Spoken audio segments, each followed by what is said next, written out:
Shalom. Jemaat yang dikasihi Tuhan, selamat pagi dan selamat hari Minggu. Hari ini kita memasuki minggu ke-6 Paskah. Walaupun kita harus beribadah di rumah masing-masing, kiranya sukacita beribadah tetap menjadi bagian hidup beriman kita. Ibadah pada pagi hari ini akan dilayani oleh Pendeta Samuel Cornelius K. Jemaat Tuhan, kami persilakan untuk mengambil saat teduh sejenak.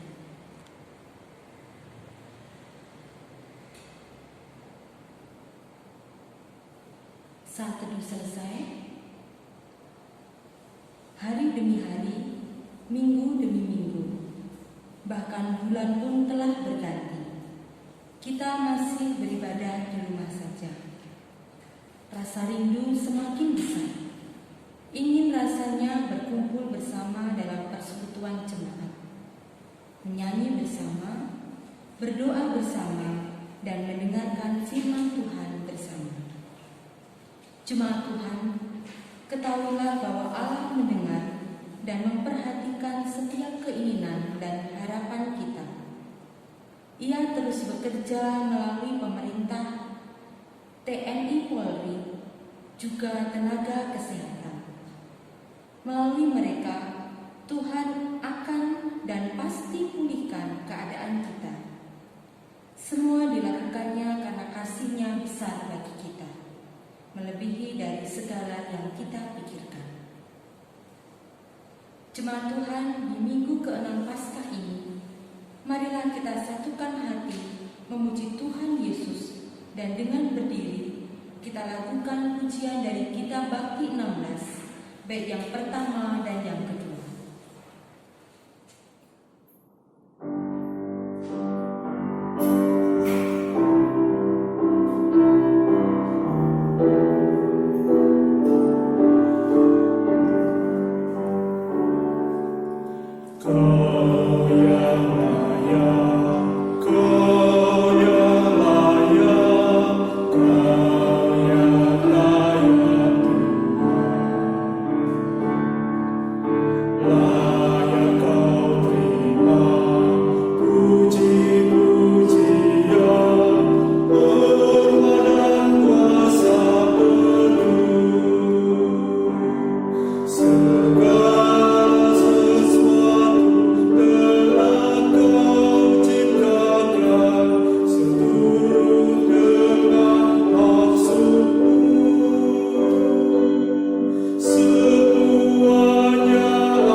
Jemaat Tuhan, mari kita habiskan ibadah ini.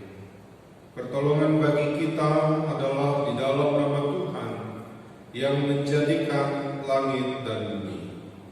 kasih karunia dan damai sejahtera dari Allah Bapa kita dan dari Tuhan Yesus Kristus menyertai kamu.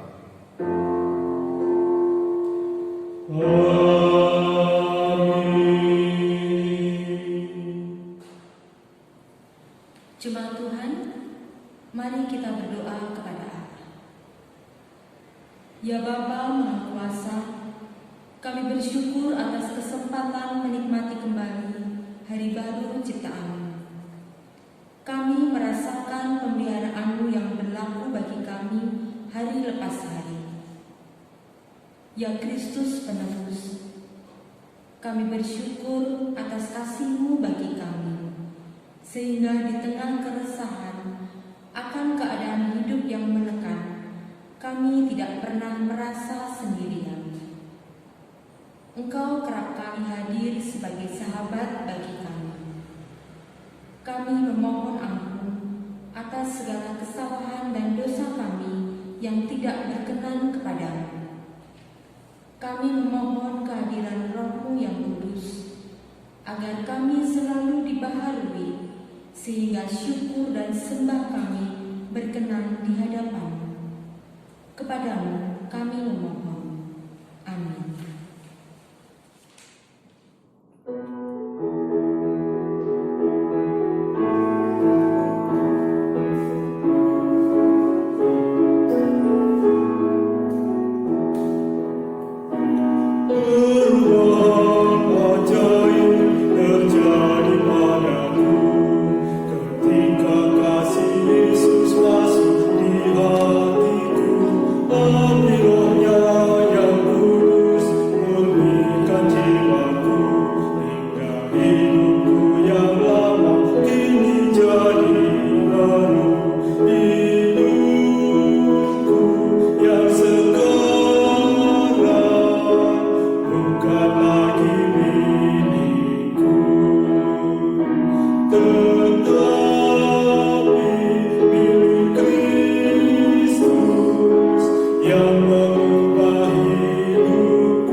Jemaat Tuhan, kita akan masuk dalam pemberitaan firman. Karena itu mari kita satukan hati, kita memohon bimbingan kuasa Roh Kudus sebelum kita membaca dan merenungkan firman Tuhan. Mari kita berdoa. Bapa Maha Kasih, kami bersyukur untuk kesempatan yang Tuhan berikan kepada kami untuk kami boleh bersekutu di hari Tuhan, hari Minggu yang mulia. Kami percaya bahwa dalam situasi hidup yang harus kami hadapi saat ini, ketika kami harus beradaptasi dengan kehidupan normal yang baru, Tuhan tetap mau mengajar kami untuk hidup seturut dengan kehendak-Mu. Inilah saatnya kami akan belajar apa yang menjadi kehendak-Mu bagi kami ketika kami membaca dan merenungkan firman. Tuntunlah kami dalam terang kuasa Roh Kudus, agar ketika kami mendengar, iman kami bertumbuh, Tetapi kami tidak akan berhenti untuk mendengarkan saja, karena tanpa melangkah dan melakukan iman pada hakikatnya mati, maka dalam pertolongan kuasa Roh Kudus, iman kami bertumbuh karena kami mendengar firman, dan kami mau melakukan firman, dan itulah hakikat kehidupan kami sebagai seorang Kristen. Karena itu ya Bapa, bersabdalah bagi kami, karena kami semua telah sedia untuk mendengarnya. Di dalam nama Tuhan Yesus firman yang hidup dan berkuasa, kami berdoa. Amin. Jemaat Tuhan, marilah berdiri untuk mendengarkan firman Tuhan yang dibacakan dari Alkitab. Haleluya.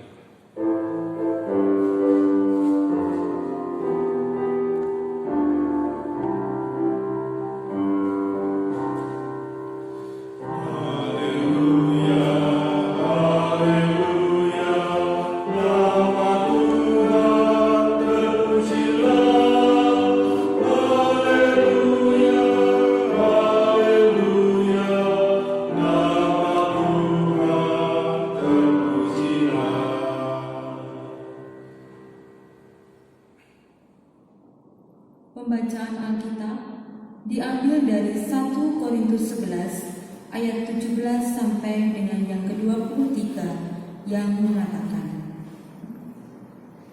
dalam peraturan-peraturan yang berikut, aku tidak dapat memuji kamu, sebab pertemuan-pertemuanmu tidak mendatangkan kebaikan, tetapi mendatangkan keburukan. Sebab pertama-tama aku mendengar bahwa apabila kamu berkumpul sebagai jemaat, ada perpecahan di antara kamu, dan hal itu sedikit banyak aku percaya. Sebab di antara kamu harus ada perpecahan, supaya nyata nanti siapakah di antara kamu yang tahan uji. Apabila kamu berkumpul, kamu bukanlah berkumpul untuk makan perjamuan Tuhan. Sebab pada perjamuan itu, tiap-tiap orang memakan dahulu makanannya sendiri, sehingga yang seorang lapar dan yang lain mabuk. Apakah kamu tidak mempunyai rumah sendiri untuk makan dan minum? Atau maukah kamu menghinakan jemaat Allah dan memalukan orang-orang yang tidak mempunyai apa-apa? Apakah yang kukatakan kepada kamu? Memuji kamu? Dalam hal ini aku tidak memuji. Sebab apa yang telah kuteruskan kepadamu telah aku terima dari Tuhan, yaitu bahwa Tuhan Yesus pada malam waktu ia diserahkan mengambil roti. Demikian pembacaan Alkitab. Hendaklah sabda Kristus dengan segala kekayaannya menetap di antara kamu, dan ucaplah syukur kepada Allah.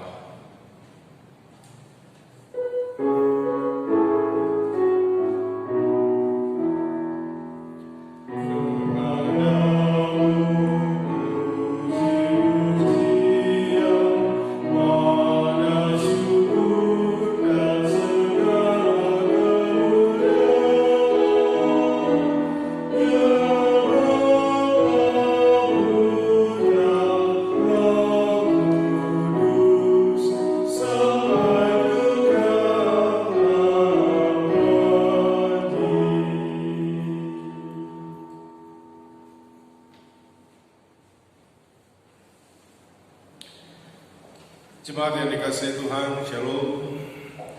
Pada minggu ini kembali kita akan belajar dari pengalaman apa yang dialami oleh jemaat di Korintus. Namun sebelum saya masuk ke dalam teks bacaan kita, saya mengajak saudara untuk menyimak sebuah kisah dari seorang anak pendeta yang bernama John Wesley. John Wesley ini adalah seorang anak yang bertumbuh dari orang tuanya yang berprofesi sebagai pendeta di Inggris. John Wesley hidup dalam keprihatinan.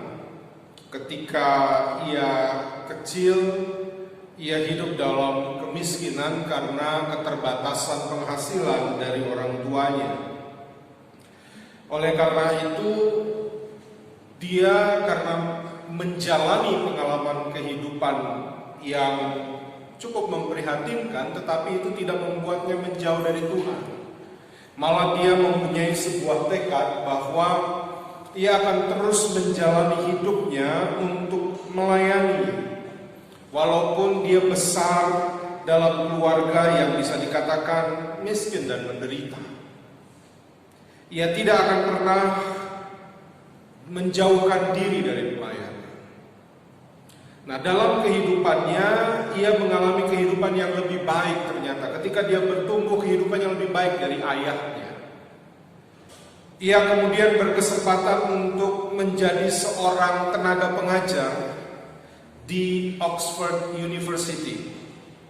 Nah, karena dia menjadi pengajar, mulai dari situ hidupnya semakin baik. Dia semakin berubah. Kedudukannya yang begitu penting pada saat itu menjadikan dia mempunyai penghasilan yang sangat baik. Penghasilan dia pada saat itu adalah 30 pound sterling. Karena dia punya penghasilan yang baik, dia punya hobi. Dia senang sekali untuk membeli lukisan. Namun pada satu ketika dia mengalami sebuah kejadian yang menyentuh hatinya. Pada saat dia membeli lukisan dan kemudian dia meminta tolong hambanya yang bekerja di rumahnya untuk membawa lukisan dan memasangnya. Pada saat itu musim dingin, tetapi dia melihat hambanya ini dalam keadaan berpakaian yang sangat tipis sehingga sangat kedinginan. Kemudian John Wesley dia pergi dan dia mencari uang yang dia miliki untuk diberikan kepada hambanya. Tetapi ternyata uangnya yang dia punya saat itu habis. Karena sudah dia belikan untuk lukisan-lukisan di rumahnya. Dan dia sangat menyesal pada saat itu. Dalam kehidupan yang baik, dalam kehidupan yang mapan, dia bisa membeli sesuatu untuk menyenangkan hatinya, tetapi ternyata di rumahnya dia mempunyai hamba yang harus kedinginan karena tidak punya pakaian yang tebal pada saat itu. Dan itu menyentuh hatinya, dan akhirnya John Wesley dia kembali mengkalkulasi kebutuhan hidupnya. Akhirnya dia mengkalkulasi kebutuhan hidupnya dan dia dapatkan angka 28 pound sterling. Ternyata itu yang menjadi kebutuhan hidup dia. Dan akhirnya dia menetapkan bahwa saya akan menjalani hidup dengan kebutuhan yang saya butuhkan, dan saya akan menyisihkan kelebihan dari kebutuhan saya ini untuk membantu orang-orang yang membutuhkan, termasuk hambanya. Dan itu dia jalani dengan penuh konsistensi. Dan Bapak Ibu tahu, dalam tahun-tahun berikutnya dia punya penghasilan naik dari 30 pound sterling menjadi 60 pound sterling. Tapi apa yang terjadi Bapak Ibu dan Saudara? John Wesley tetap mempunyai ketetapan hati bahwa dia akan tetap menjalani hidup dengan pengeluaran 28 pound sterling. Dan ketika dia sudah mempunyai penghasilan 60 pound sterling, itu berarti dia mempunyai 32 pound sterling dari penghasilannya untuk dia bantu kepada orang-orang yang membutuhkan. Dan apa yang terjadi? Dalam tahun-tahun berikutnya penghasilannya naik lagi menjadi 90 pound sterling. Dan tetap John Wesley dia tidak menaikkan standar hidupnya. Dia hidup dengan 28 pound sterling sebagai kebutuhan dasarnya yang ia jalani. Dan sisanya 62 pound sterling, jauh lebih besar dari apa yang bagi dirinya, apa yang dia beri untuk diri dan keluarganya, itu dia berikan selalu kepada orang-orang yang membutuhkan. Ini sungguh sebuah cerita dan kisah yang menginspirasi. Kenapa? Karena ternyata mungkin kita pernah mengalami hal-hal ini. Ketika penghasilan kita naik, itu selalu dibarengi dengan standar hidup yang kita naikkan. Dia naik lagi, maka standar hidup akan kita naikkan, sehingga sulit untuk mendapatkan kelebihan yang akan dibagi kepada orang-orang yang membutuhkan, untuk menyatakan kasih kepada sesama. Nah, Bapak Ibu dan Saudara, melalui petikan kisah kehidupan John Wesley ini, saya mau masuk ke dalam persoalan yang terjadi di jemaat Korintus, sehingga Rasul Paulus pada bacaan kita, dia menyampaikan sebuah nasihat bahwa ternyata minggu lalu kita bicara juga tentang jemaat Korintus berpecahan karena golongan-golongan. Tapi golongan karena ada pengikut Apolos, ada pengikut Paulus, ada pengikut Kefas. Tetapi dalam 1 Korintus pasal 11 ini ada sebuah persoalan lain yang dijumpai. Bahwa mereka seperti biasa dalam hari-hari Tuhan mereka berkumpul untuk beribadah. Dan ibadah itu biasanya dilakukan di rumah. Nah, Bapak Ibu dan Saudara, ternyata ada persoalan. Jemaat Korintus tampaknya belum sepenuhnya memahami panggilan mereka untuk hidup dalam sebuah persekutuan yang saling peduli, yang saling memperhatikan, yang saling berbagi. Mereka belum sadar akan persekutuan yang harusnya dibangun di atas dasar kasih antara satu anggota dengan anggota yang lainnya. Sehingga dalam bacaan kita konteksnya ada dua golongan. Ada golongan-golongan orang-orang berada, kaum menengah ke atas, dan ada golongan orang-orang yang masih membutuhkan pertolongan dari pihak lain.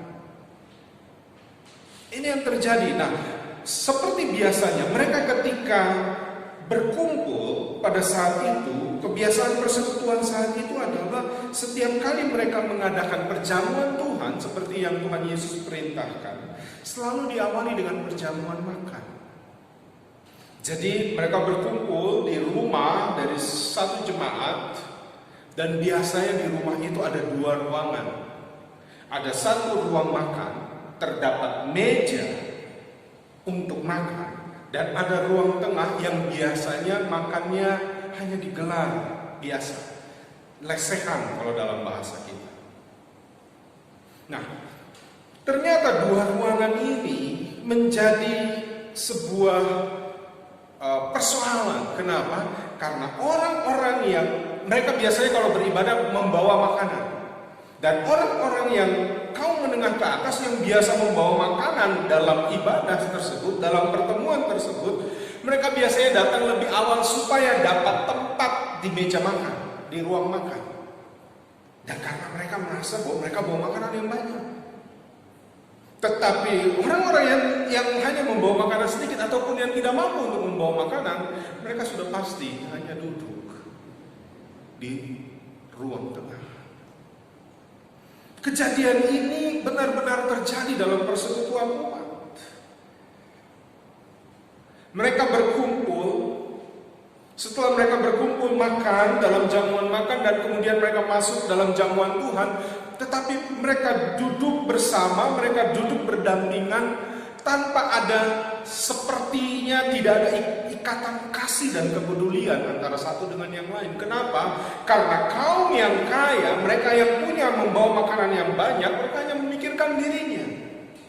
Mereka cuma makan apa yang mereka bawa, mereka makan sampai kenyang tanpa peduli bahwa di ruang sebelah ada yang menantikan. Padahal yang mereka lakukan ini adalah tradisi dari jemaat mula-mula. Ketika mereka berkumpul selalu semua membawa sesuatu dalam perkumpulan itu, dalam persekutuan itu, dan apa yang mereka bawa, seperti kita baca dalam Kisah Para Rasul, apa yang mereka bawa itu menjadi milik bersama. Tapi pada saat itu tidak. Orang-orang yang kaya cuma memikirkan dirinya, sehingga Paulus dia sampaikan di sini, ya. Ayat 20 dia bilang, apabila kamu berkumpul, kamu bukanlah berkumpul untuk makan perjamuan Tuhan. Kamu cuma berkumpul untuk dirimu.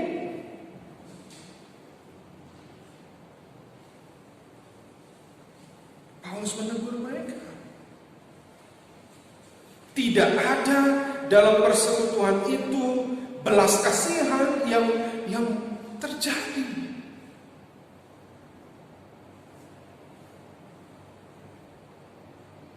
Dan ini menjadi sebuah pesan dan nasihat yang mendalam dari Rasul Paulus. Bahwa kita harus ingat, kita kumpul dalam kebiasaan tradisi yang diajarkan Kristus untuk masuk dalam jamuan Tuhan adalah supaya semua orang mendapat makan. Bukan yang mampu dia makin serakah untuk dirinya sendiri dan kemudian yang tidak mampu ditinggalkan dalam kelaparan. Itulah mengapa ada kalimat yang dikatakan di sini, ya. Dalam ayat 18 dibilang begini. Sebab pertama-tama aku mendengar bahwa apabila kamu berkumpul sebagai jemaat, ada perpecahan di antara kamu dan hal itu sedikit banyak aku percaya. Ayat 19, sebab di antara kamu harus ada perpecahan supaya nyata nanti siapakah di antara kamu yang tahan uji. Apa maksudnya? Ketika ada dua golongan ini, yang kaya yang bawa makanan yang selalu datang lebih awal untuk dapat tempat terbaik, mereka kongko-kongko cuma dalam kelompok eksklusifnya sendiri. Sedangkan di sini ada kelompok lain yang masih dalam kekurangan, bahkan makan saja mereka masih berjuang untuk bisa makan. Tapi di kelompok yang cuma duduk di ruang tengah, di hari-hari Tuhan ketika mereka adakan jamuan Tuhan, walaupun mereka sudah sempat tersakiti, mereka tidak terbagi, tidak mendapatkan bagian dari makanan-makanan yang dibawa oleh orang-orang kaya itu, dalam pertemuan berikutnya mereka tetap datang. Karena mereka datang untuk mau duduk bersama menyembah Tuhan dalam jamuan Tuhan. Itu yang maksudnya Paulus bilang tahan uji. Tetapi ternyata bagi kaum yang punya, mereka nggak sadar ketika mereka lakukan itu terus-menerus. Dan disinilah kita belajar tidak bisa sebuah persekutuan terjadi seperti ini. Dalam persekutuan umat Tuhan tidak bisa yang satu hidup untuk dirinya sendiri. Kalau kita mengacu pada Kristus, kita belajar dari bagaimana Yesus ini. Bahwa setiap Yesus berjalan, saya mencari dalam Alkitab elektronik dengan kalimat tergeraklah hati Yesus oleh belas kasihan. Itu banyak sekali dalam berbagai kejadian. Yesus menyatakan sebuah tindakan karena belas kasihan dalam sebuah perkumpulan yang besar. Contohnya ketika 5.000 orang lapar, Yesus tanya, apa yang ada padamu?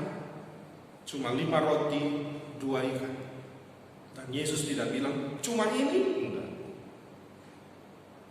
Dengan kenyataan melihat begitu banyaknya orang, ribuan orang, tapi cuma ada 5 roti dan 2 ikan. Apa yang Yesus lakukan? Dia mengucap syukur atasnya. Nah, saudara lihat dalam Alkitab, dia memecahkan roti itu dan membagikan kepada murid-muridnya. Bagi. Dan pada saat mereka bagi, mereka tidak kekurangan. Di kejadian yang lain, ketika 4.000 orang juga begitu, yang didapat hanya 7 roti. Yesus tidak bilang cuma 7, tidak. Tapi Yesus mengucap syukur atasnya. Dengan apa yang ada, yang sedikit, tetapi itu bisa menjadi berkat bagi banyak orang. Yesus sebenarnya sedang mengajar di sini bahwa dalam sebuah persekutuan harus ada kepedulian dan belas kasih di dalamnya. Tuhan memberi berkat tidak untuk diri sendiri. Dan saya ingat sebuah nasihat bijak dari Mahatma Gandhi. Ya, dia ucapkan quotation ini dalam bahasa Inggris, tetapi dalam bahasa Indonesianya dia mengatakan begini: bumi ini diciptakan Tuhan, sebenarnya cukup untuk semua manusia yang hidup di dalamnya, untuk memenuhi kebutuhan. Tetapi ternyata kenapa bumi ini masih terdapat kemiskinan di bumi ini? Karena terlalu banyak manusia yang serakah, dan bumi ini tidak akan pernah cukup untuk memenuhi keserakahan manusia. Maka pesan firman Tuhan pada hari ini, Bapak Ibu dan Saudara, kita diajak untuk belajar bagaimana meningkatkan kepedulian kita. Jangan pernah bilang cuma sedikit yang saya miliki. Yesus selalu mulai dari hal yang kecil. Tapi yang paling penting adalah bagaimana hati tergerak oleh belas kasihan ketika kita melihat kenyataan yang ada di dalam persekutuan kita atau di sekeliling kita. Itu panggilan Tuhan buat kita. Belas kasihan itu bukan cuma soal simpati. Simpati itu cuma iba. Belas kasihan juga bukan cuma empati. Empati itu cuma berhenti menaruh diri kira-kira kalau di posisi orang itu seperti apa. Tapi kalau belas kasihan, ya, kalau dalam bahasa Inggris saya bilang begini, compassion will produce action. Jadi belas kasihan itu nggak akan pernah berhenti sampai pada perasaan saja, tapi dia akan selalu melahirkan aksi, walaupun itu sederhana. Dan itu yang dilakukan Tuhan Yesus dalam dia menyembuhkan orang sakit, dalam dia memberi makan, dalam dia membangkitkan yang mati. Semua tergerak oleh belas kasihan. Begitu belas kasihan muncul, maka dari kepedulian itu dia pasti akan melahirkan tindakan. Karena apa? Ini pesan saya paling terakhir. Tadi saya sempat saya ucapkan dalam doa sebelum kita baca firman. Firman Tuhan bilang, iman timbul dari pendengaran akan firman. Tapi di bagian lain dikatakan, iman walaupun dia timbul dan bertumbuh karena pendengaran, membuat hati dan pikiran kita, wow, ini firman yang saya terima. Tapi ketika itu tidak dilakukan, maka firman Tuhan juga bilang, iman tanpa perbuatan mati dan sia-sia. Jangan kita ukur kehidupan kita dari berapa sering kita datang beribadah. Bukan cuma itu baik, tapi bukan cuma sampai di situ. Bukan dari seberapa banyak firman yang saya mengerti, tidak berhenti sampai di situ. Tapi pada saat engkau memahami firman, sudahkah engkau melakukannya?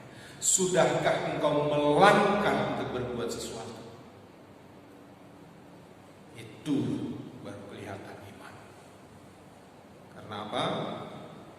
Saya mengajak, paling terakhir saya mengajak kita membuka Injil Matius pasal 5.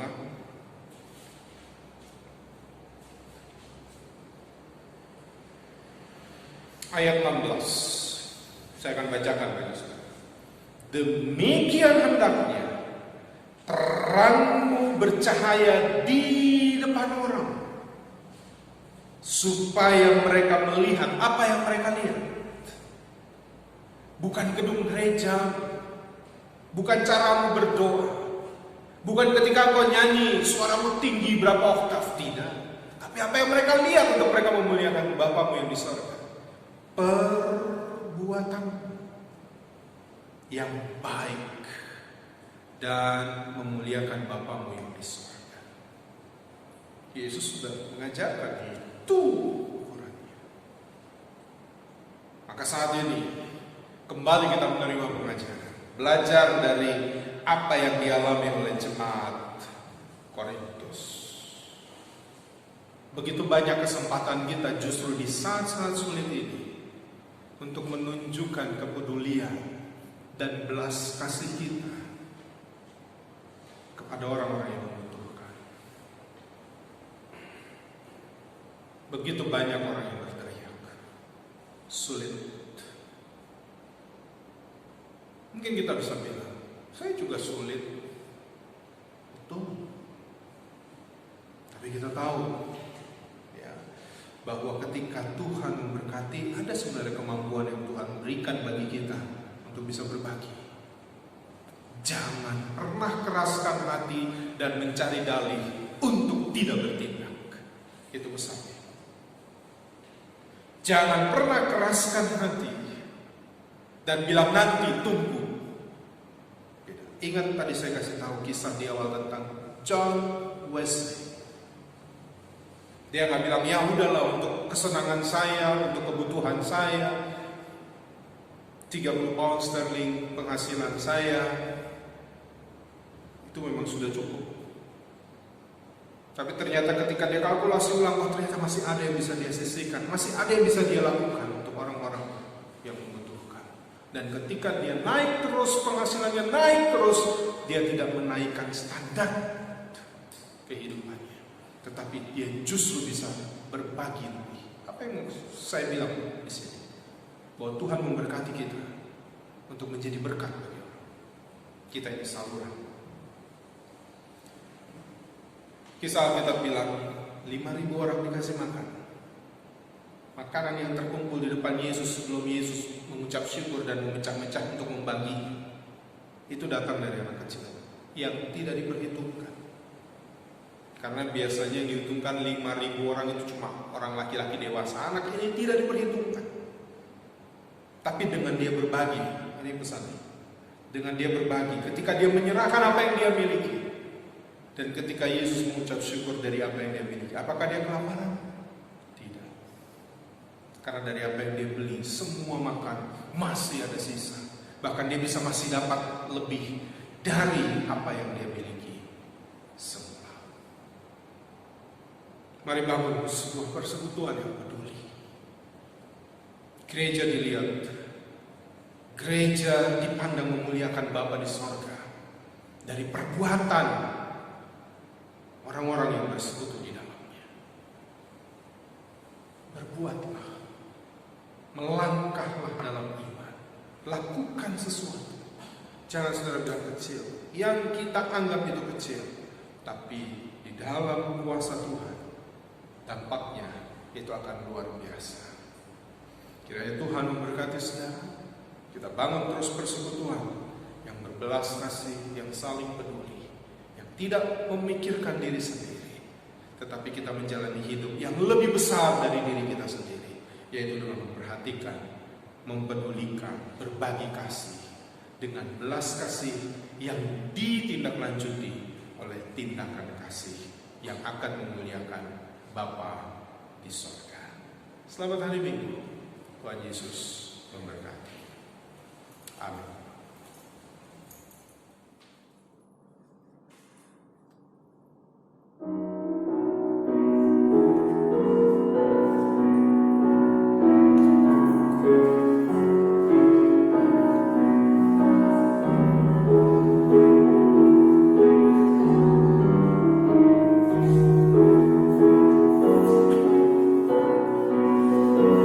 Kita satu di dalam Tuhan.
kita menurut pengakuan iman rasuli dengan hati dan mulut kita masing-masing berkata, aku percaya kepada Allah, Bapa yang Maha Kuasa, Khalik langit dan bumi, dan kepada Yesus Kristus, anaknya yang tunggal Tuhan kita, yang dikandung daripada Roh Kudus, lahir dari anak darah Maria, yang menderita di bawah pemerintahan Pontius Pilatus, disalibkan, mati dan dikuburkan, turun ke dalam kerajaan maut. Pada hari yang ketiga, bangkit pula dari antara orang mati, naik ke sorga, duduk di sebelah kanan Allah, Bapa yang Maha Kuasa. Dan ia akan datang dari sana untuk menghakimi orang yang hidup dan yang mati. Aku percaya kepada Roh Kudus, gereja yang kudus dan persekutuan orang kudus, pengampunan dosa, kebangkitan daging, dan hidup yang kekal. Mari kita satu dalam doa syafaat. Kita berdoa. Kami bersyukur kepada-Mu ya Tuhan untuk firman yang sudah boleh Tuhan taburkan. Kami yang mendengar sudah pasti karena pendengaran akan firman-Mu iman kami bertumbuh. Tetapi itu tidak cukup. Firman itu yang bertumbuh harus dilakukan sehingga iman itu tidak akan mati dan sia-sia. Karena itu ya Bapa, mampukan kami sebagai persekutuan tubuh Kristus untuk boleh terus membangun persekutuan yang berbelas kasih, persekutuan yang saling peduli, persekutuan yang berbuat untuk kemuliaan Bapa di surga. Jangan biarkan kami hidup dalam keserakahan, membuat diri kami eksklusif, tidak akan pernah menjadi saluran berkat, tidak akan pernah berdampak dan bermakna kepada sesama. Tetapi kami belajar dari Kristus yang kehadirannya selalu menyatakan belas kasih Tuhan, yang boleh bertindak untuk membawa kebaikan, segala perbuatan baik yang memuliakan Bapa di sorga. Ya Tuhan, pada saat ini kami berdoa, Tuhan memberkati gereja-gereja-Mu di muka bumi ini yang menghadapi tantangan yang sama. Bagaimana harus beribadah di rumah masing-masing. Tetapi itu tidak akan membuat kami eksklusif. Kami mendengar firman, firman-Mu tetap diberitakan, iman kami bertumbuh, dan biarlah firman itu kami lakukan. Dan gereja-gereja semakin menyatakan kasih, kepedulian, dan pengaruh di dalam kehidupan hari lepas hari. Kami berdoa bagi gereja Protestan Indonesia bagian Barat, dalam lingkup pelayanan dari Sabang sampai Bogor. Tuhan memberkati baik majelis sinode dan seluruh jajaran yang ada.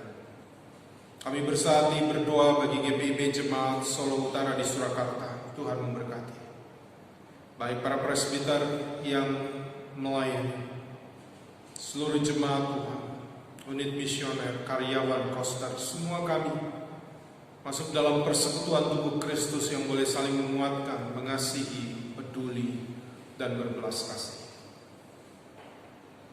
Kami pada saat ini mendoakan saudara-saudara kami, mereka yang sedang dalam keadaan sakit. Kami mendoakan orang tua kami, kaum lanjut usia, dalam keadaan kelemahan mereka. Kami berdoa bagi Ibu Mariam Subandi, Saudari Dewi Dwi Elisa Fitri, Bapak Domingus Naragale, Bapak Yuliman Silihu, Bapak Mahmudi, Ibu Sri Mulyani Leopemo, Bapak Yosefus Nubatonis, Bapak Sudarmo, Ibu Ngatira Saidi, dan Bapak Kanabi Harjomarto. Tuhan menyertai, Tuhan menjaga, Tuhan menopang dan memberi kekuatan damai sejahtera bagi mereka. Kami berdoa bagi jemaat-jemaat-Mu, mereka yang sedang dalam kesulitan karena dampak dari pandemi COVID-19 ini. Mereka yang memohon pertolongan Tuhan, biarlah kami yang diberkati Tuhan menjadi jawaban doa bagi mereka. Menjadi alat dalam tangan Tuhan untuk meneruskan kasih, kemurahan, berkat Tuhan kepada mereka. Kami berdoa bagi mereka yang bersuka cita karena berhari ulang tahun kelahiran, hari ulang tahun perkawinan di minggu yang berjalan ini. Tuhan memberkati. Biar mereka juga selalu mengingat semua berkat baik atas pemeliharaan Tuhan bagi kehidupan mereka, dan mereka selalu bersyukur senantiasa kepada Tuhan. Kami berdoa pada saat ini ya Bapa, bagi pemerintah kami. Tuhan memberkati pemerintah Kota Surakarta, pemerintah Provinsi di Jawa Tengah, pemerintah bangsa kami Republik Indonesia, pemerintah bangsa-bangsa di dunia yang terus bergerak bersama tim medis, gugus tugas, petugas-petugas di rumah sakit, petugas-petugas di laboratorium, mereka yang terus berupaya untuk mendatangkan kebaikan, untuk mengatasi pandemi ini. Kami percaya bahwa Tuhan berada bersama dengan mereka. Tuhan bekerja dan berkarya sehingga mendatangkan kebaikan bagi bumi kami ini. Tuhan, bagi mereka yang masih sebagai pasien dalam pengawasan, orang-orang dalam pemantauan, atau orang-orang yang tanpa gejala terkena virus ini, Tuhan tolong mereka bersama keluarga. Kuatkan iman mereka, berikan damai sejahtera, dan berkati perawatan makanan dan minuman sehingga dari sana datang imunitas tubuh yang kuat yang boleh membuat mereka pulih. Bapa, pada saat ini kami bersehati, kami percaya bahwa Tuhan bekerja, Tuhan berkarya, dan jadikan kami selalu saluran berkat-Mu bagi sesama. Hamba berdoa bagi seluruh jemaat-Mu, baik kepala keluarga, ibu rumah tangga, anak-anak, orang tua, cucu, saudara bersaudara kami. Tuhan pelihara, Tuhan sertai, dan Tuhan berkati, sehingga selalu boleh merasakan cinta kasih Tuhan dan selalu mau berbagi cinta kasih Tuhan itu kepada keluarga, persekutuan kami, maupun kepada siapapun yang kami jumpai. Peliharalah kami dalam minggu yang baru yang akan kami jalani, dan biarlah kami juga boleh patuh untuk setiap protokol yang sudah ditetapkan, sehingga kami turut ambil bagian untuk mendatangkan kebaikan bagi dunia ini. Ini doa kami ya Bapa, ampuni dosa dan salah kami. Dan doa ini kami naikkan dalam nama Tuhan Yesus yang sudah mengajar kami berdoa. Bapa kami yang di sorga, dikuduskanlah nama-Mu, datanglah kerajaan-Mu, jadilah kehendak-Mu di bumi seperti di sorga. Berikanlah kami pada hari ini makanan kami yang secukupnya, dan ampunilah kami akan kesalahan kami, seperti kami juga mengampuni orang yang bersalah kepada kami. Dan janganlah membawa kami ke dalam pencobaan, tetapi lepaskanlah kami daripada yang jahat.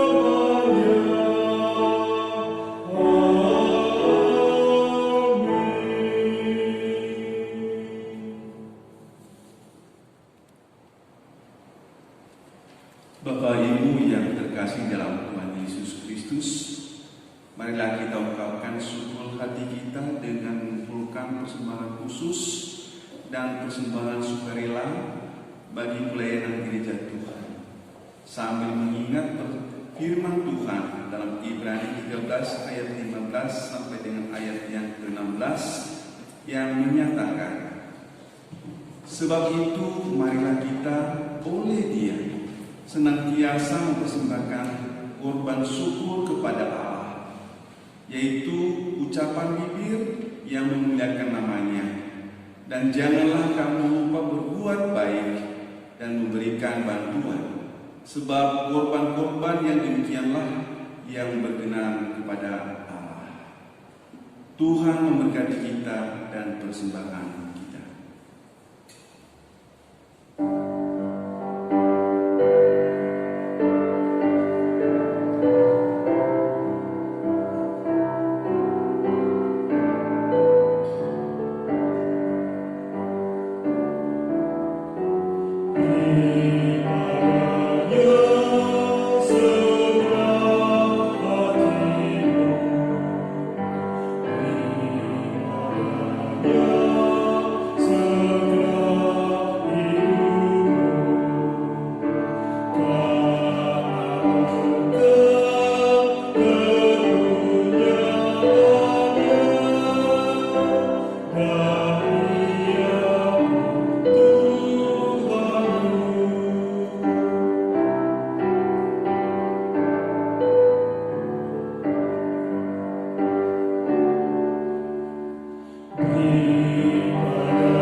Jemaat yang dikasihi oleh Tuhan, kami undang untuk bangkit berdiri dan kita berdoa untuk persembahan yang telah terkumpul ini. Mari kita berdoa. Ya Allah, sumber segala berkat, puji dan syukur kami naikkan kepadamu untuk setiap berkat yang Engkau karuniakan dalam kehidupan kami. Kini kami telah mengumpulkan sebagian kecil dari berkat yang Engkau berikan kepada kami melalui persembahan sukarela dan persembahan khusus ini. Kuduskanlah pemberian kami ini, ya Allah, agar menjadi berkat bagi sesama dan bagi pekerjaan memuliakan nama-Mu. Berilah hikmat kepada majelis jemaat dalam menata kelola setiap persembahan yang dikumpulkan, serta karuniakan hikmat kepada kami untuk dapat mengelola berkat Tuhan yang masih ada pada kami, sehingga tetap menjadi wujud syukur kepada-Mu. Amin. Kami bersilakan duduk kembali.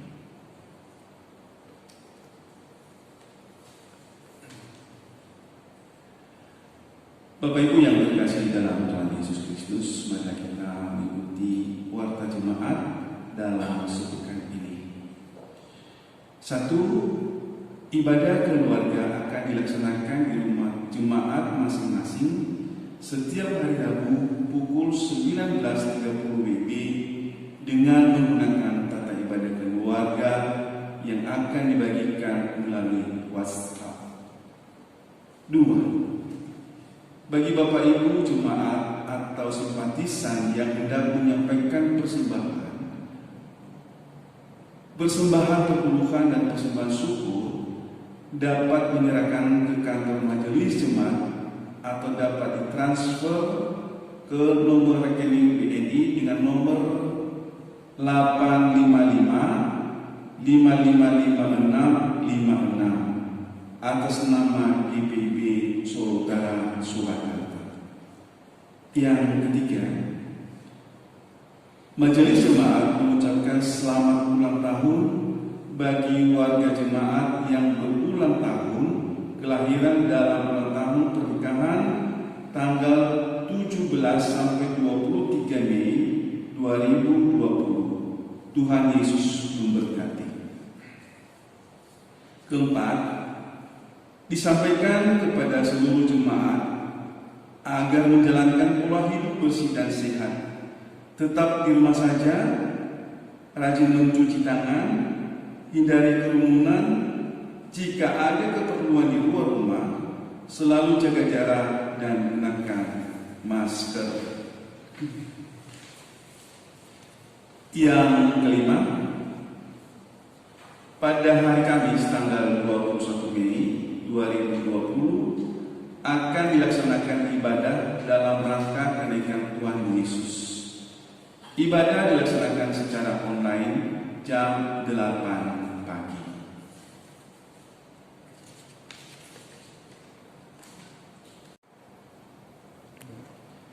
Demikian warta jemaat dalam minggu ini.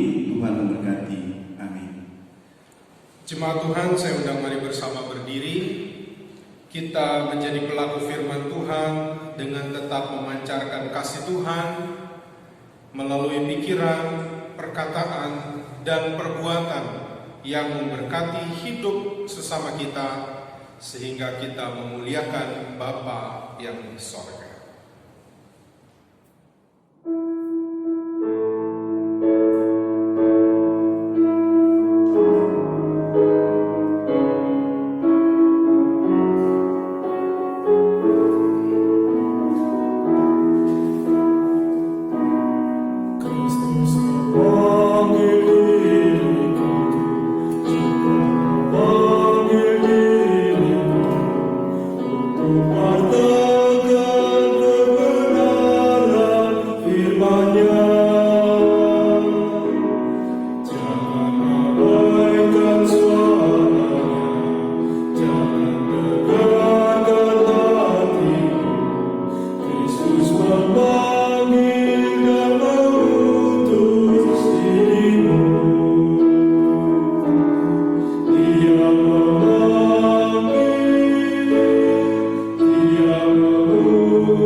Jemaat, arahkanlah segenap hati dan pikiranmu kepada Tuhan, serta terimalah berkat-Nya.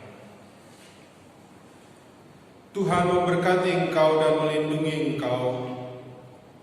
Tuhan menyinari engkau dengan wajah-Nya dan memberi engkau kasih karunia. Tuhan menghadapkan wajah-Nya kepadamu dan memberi engkau damai sejahtera. Amin.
Kami yang bertugas di ibadah Minggu ke-6 Paskah ini, Majelis Jemaat, saya bersama dengan Penatua Sinung dan juga Diaken Bapak Yasi bersama tim yang mendukung ibadah ini mengucapkan Selamat Hari Minggu